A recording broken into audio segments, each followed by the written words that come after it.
You won't believe this flight attendant's heartbreaking discovery.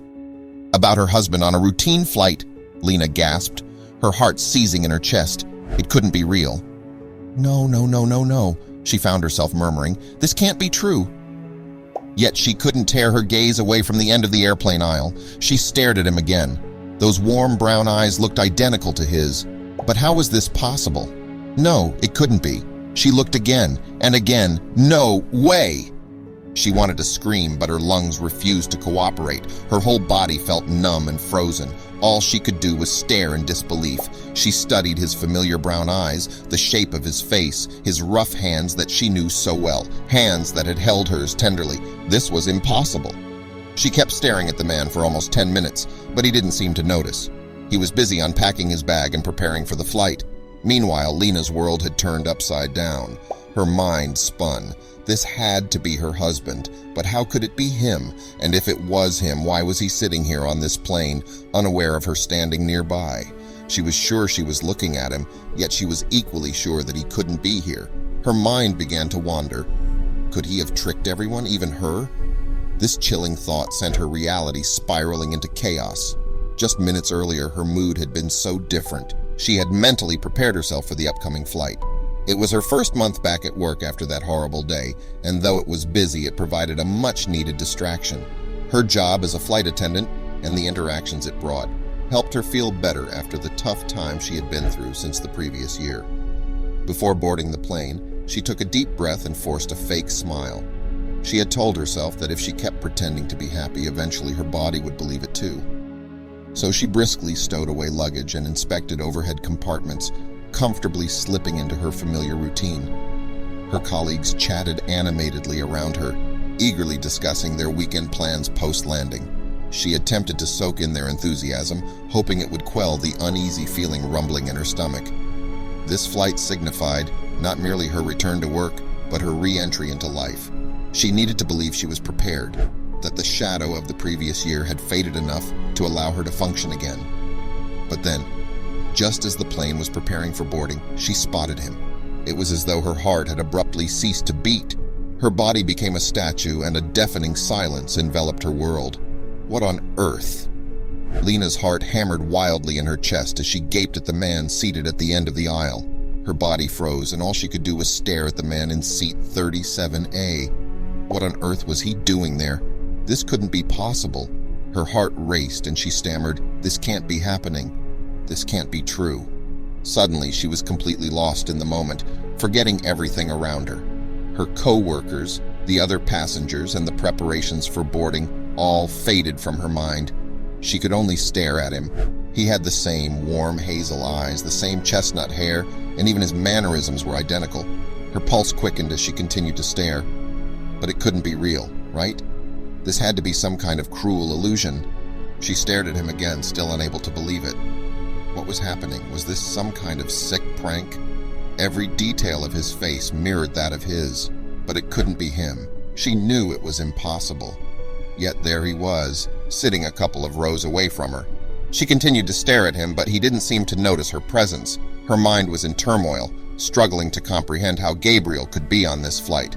The same warm brown eyes that once gazed at her with love and devotion now looked out the window without recognition. The strong, tender hands that had caressed her skin were now calmly flipping through an airplane magazine. She needed to be certain. She had to know for sure. Gathering her courage, she decided to confront him. Lena quickly grabbed the coffee cart and poured a cup of fresh, steaming coffee. Then she took a deep breath, her heart pounding, threatening to burst from her chest. She had to know. With unsteady legs, she stood abruptly and marched towards the back of the plane. The closer she got, the better she could see him. But the impossibility of the situation made her unable to believe her eyes. "I apologize for the delay, sir," she began speaking, but her words froze in her throat. He looked up and their eyes met. The cup slipped from her grasp, splashing coffee everywhere as it dropped to the floor. Her dress was completely ruined, but she didn't even notice. All she could do was stare at him. Lena's mind reeled, unable to comprehend how Gabriel could be on this flight, alive and well. She had been there when his coffin was lowered into the earth. She had mourned his death every day since, falling into an absolute mess. For months she couldn't sleep, eat, or even shower properly. Yet here he sat, not even an arm's length away. The resemblance was uncanny, from the hints of gray at his temples to the fine creases branching from the corners of his eyes when he smiled. Every rational instinct told Lena that this man could not possibly be Gabriel. But her pounding heart drowned out reason, fixated on the living ghost before her. She studied every inch of his face, searching for even the slightest difference, some imperfection in this phantom of her husband. However, her thoughts were interrupted by a loud scream that jolted her out of her paralyzed state. The man, her Gabriel, started screaming at her.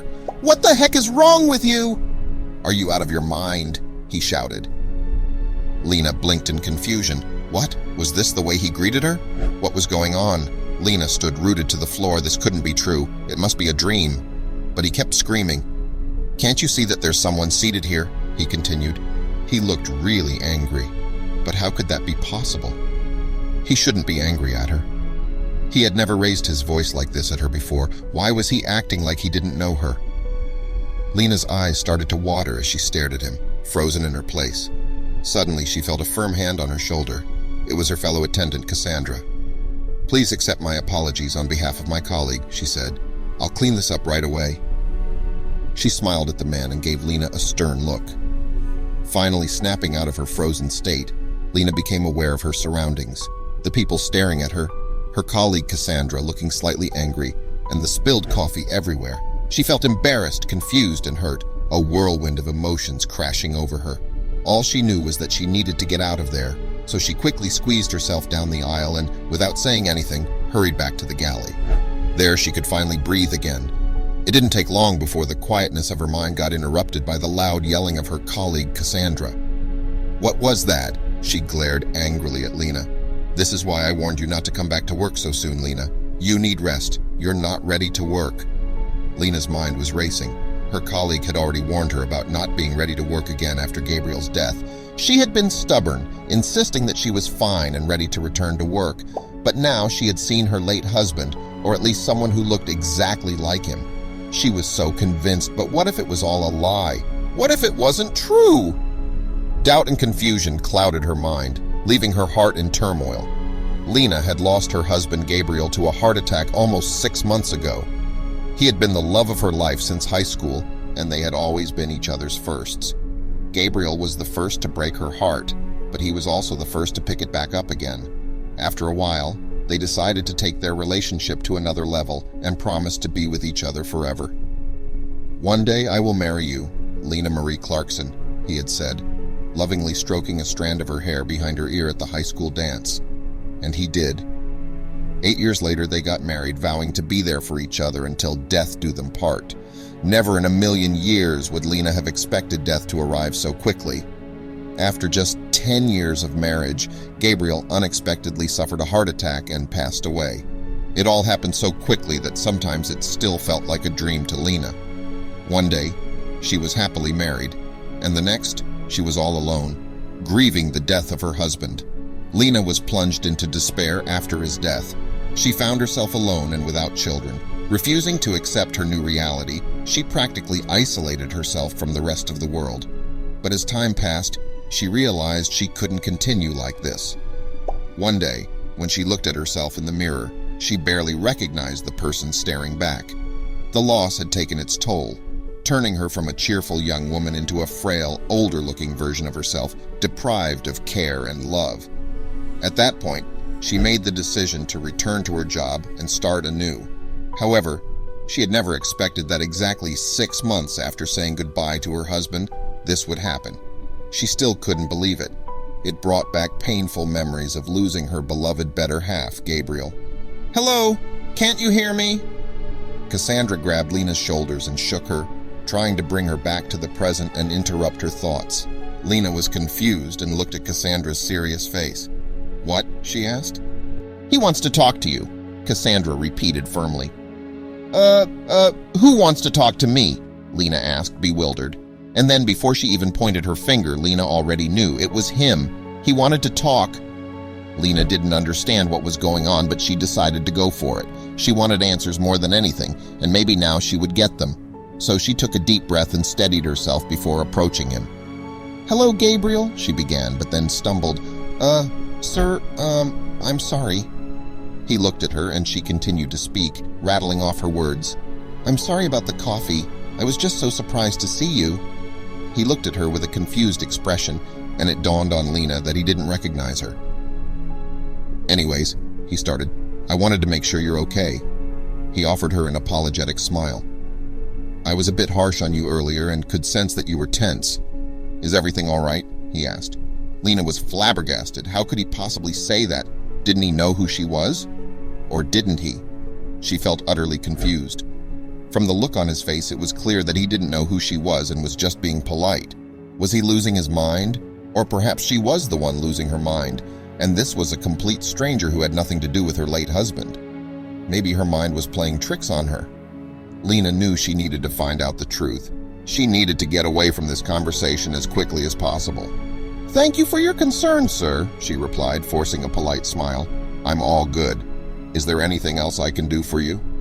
Oh no, that's all right, he smiled, then reached into his wallet. Wait a second, he said as he handed her a white business card. This is my business card. I'm afraid I ruined your dress. He pointed to her coffee-stained skirt. My secretary will reimburse you. I apologize once more. Oh, sir, that's fine. You don't have to, Lena said. Please, I insist, he persisted. Lena didn't know what was going on, but she knew she needed to get out of there immediately. Thank you, sir. I really appreciate it, she said, hoping to cut off the conversation quickly and walk away to the back. Have a nice day, she added as she hurried away. Once back at the back section of the plane, Lena let out a deep breath. She looked down at her hands and noticed that they were shaking. She felt like she had seen a ghost with the face of her late husband on it. She had to talk to someone. This was the only way to make sure that she was not losing her mind. And she knew exactly who to talk to. Cassandra? She asked nervously. Cassandra turned her head, and the minute she saw the look on Lena's face, she knew something serious was going on. Talk to me, she said, adopting a nurturing tone as she patted Lena's back. Tell me I'm not crazy, Lena began, nervously locking eyes with Cassandra. Cassandra looked at her questioningly. It's okay if it's all too much for you, Lena, she said, calmly and softly.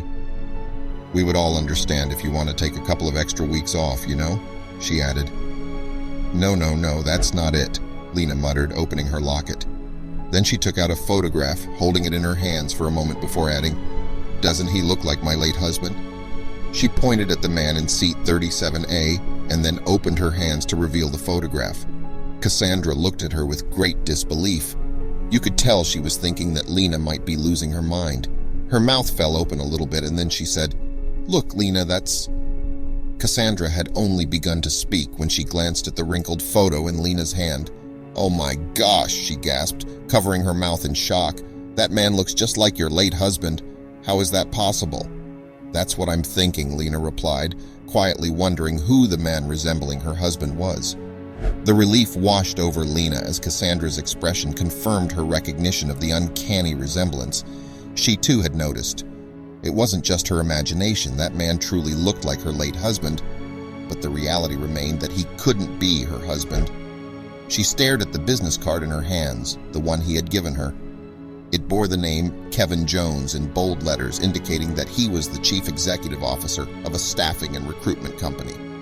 It was a far cry from what her Gabriel had been doing. He had always been passionate about working with people and helping them, which led him to work at a shelter for ex-convicts, assisting them in reintegrating into society as smoothly as possible. This man, Nathan Jones, was clearly not her husband, unless, Lena thought to herself with a chuckle, he had undergone a drastic transformation and faked his own death to start an entirely new life under a new identity. The idea seemed too far-fetched, but in the midst of her confusion, it brought a moment of humor. I don't understand, Lena whispered, her voice trembling. Did I imagine Gabriel's death somehow? Has he been out there this whole time while I mourned him? Tears welled up in her eyes, threatening to spill over. Cassandra gently squeezed her shoulder, offering comfort. You're overwhelmed, Lena, but there has to be a logical explanation. You need to talk to him. Maybe he knows something that can make sense of this. Before Lena could respond, Jess pushed her back up the aisle. I will go with you, she said reassuringly. Lena was grateful for the support because she had no idea what to do. With a nervous smile, she crouched next to the mystery passenger. She stared at his face, trying to find the words, but no sound came out. All she could do was gaze at the man who was wearing her dead husband's face. "Can I help you?" he finally said after an awkwardly long silence. Cassandra sensed Lena's hesitation and stepped in. "Yes, you can help. We apologize for the intrusion, but I'm afraid you bear an uncanny resemblance to someone important to one of our flight attendants. It's quite shocking." Lena felt herself shrinking, knowing that she was that flight attendant, and he probably already noticed. She didn't want to appear shy or overwhelmed, so she mustered her courage and cleared her throat. "Do you, by any chance, know anyone by the name Gabriel Garcia?" she asked boldly. The man looked at her for a moment, and Lena thought he might say yes, but unfortunately he didn't. "No, I'm sorry. I don't," he replied. Lena stuttered in response. "Oh, I'm so sorry. You just look identical to my late husband. I know it's likely just an improbable coincidence, but I'm grasping for explanations, to be honest." Nathan's kind eyes radiated empathy. "I can't imagine how difficult this is for you," he replied sympathetically. "I wish I could offer you more answers, but no. I've never heard the name Gabriel. This must all feel so surreal." He added, "If there is anything I can do to help, please don't hesitate to contact me." Lena appreciated his understanding, even if it didn't bring the answers she sought. The encounter left her with more questions than ever before, and the mystery surrounding the man who looked so much like her late husband deepened.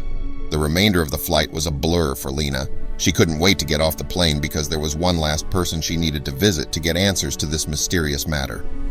Upon arriving back home, Lena quickly grabbed her belongings and rushed to her car. She entered the address into her navigation and drove straight to the place she wanted to visit. There was no time to lose. She needed answers. Once she arrived at the house, she impatiently pressed the doorbell. After just a few seconds, Mrs. Garcia opened the door with open arms, inviting her in for a hug. "I'm sorry for disturbing you so late in the evening," Lena began, "but I need to talk to you about something important." She got straight to the point. Mrs. Garcia smiled warmly and reassured Lena that she was never a disturbance. "I just baked some cookies," she said with a hint of sadness. "The ones that Gabriel used to love." Lena empathized with Mrs. Garcia's pain, knowing she was still grieving her son. With difficulty, Lena cleared her throat and took a deep breath. She explained to Mrs. Garcia about the man on the flight who resembled Gabriel, showing her the business card as proof. Mrs. Garcia's eyes welled up, and Lena could see the anxiety in her expression. "Is everything okay, Mrs. Garcia?" Lena asked, squeezing her hand. "I know this is hard for you, but I needed to get some answers. I'm sorry to bother you with this." Mrs. Garcia took a deep, shaky breath and asked Lena to fetch an album from her bedside drawer. Lena did as instructed, and both of them sat down at the kitchen table. Mrs. Garcia opened the album, and Lena couldn't believe her eyes. What was going on? Tears welled up in Lena's eyes, and her body trembled as she saw two twin babies in the photos. One of them she recognized from old baby pictures of Gabriel, but the other was unfamiliar. She couldn't comprehend what she was seeing. Did Gabriel have a twin brother? Mrs. Garcia explained that the babies in the photographs were Gabriel and his twin brother. Lena was astonished, but listened as Mrs. Garcia continued, revealing new information that left Lena baffled for nearly 15 minutes. Mrs. Garcia then shared a painful truth. Gabriel didn't have a father, and she had to raise him on her own. When she discovered she was having twins, she knew she couldn't manage two sons alone, so she made the heart-wrenching decision to leave one of them at an orphanage. Lena was in disbelief, but she couldn't imagine the difficult circumstances Mrs. Garcia must have faced. She felt empathy for her, understanding that she did what she believed was best for the child's future. As tears streamed down Mrs. Garcia's face, Lena felt torn between anger for the secret kept and compassion for her difficult decision. Mrs. Garcia's love for her sons was evident, even in her regretful confession. With her thoughts filled with concern for Nathan, Lena couldn't help but hope he had a better life growing up than Gabriel's childhood. Holding Nathan's business card, she observed the signs of his successful career, indicating that he had overcome any previous hardships. Lena wondered if Nathan knew he was adopted and whether he wanted to meet his biological mother and perhaps even her as his former sister-in-law.